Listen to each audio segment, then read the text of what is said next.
Did you know that most trenches were between 1 to 2 meters wide and 3 meters deep?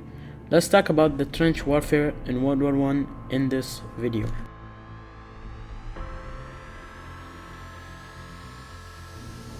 The main and most significant cause to World War I was alliances. The two alliances in World War I were the Triple Entente, which was France, Britain, and Russia, and the Triple Alliance, which was between Germany, Austria-Hungary, and Italy.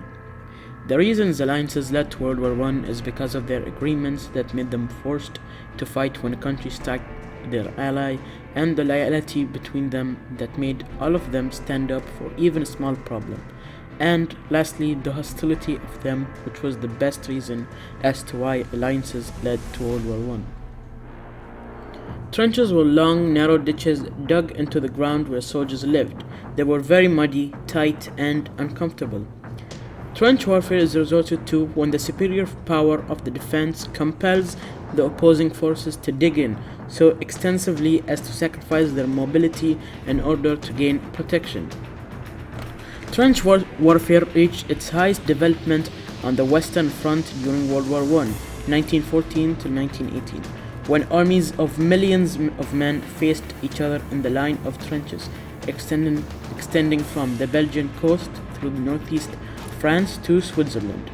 These trenches arose with the first few months of war's outbreak, after the great offensives launched by Germany and France had shattered against the deadly withering fire of machine gun and the rapid firing artillery piece. The sheer quantity of bullets and shells flying through the air and the battle conditions of that war compelled soldiers to burrow into the soil to obtain shelter and survive in the trenches.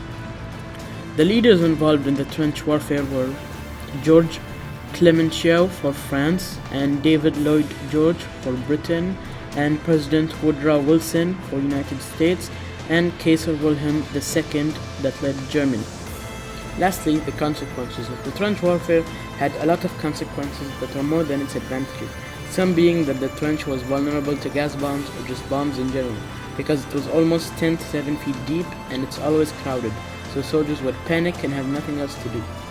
Another disadvantage was that there were no bathrooms, which caused the diseases to spread everywhere and to everyone, which killed most of the soldiers.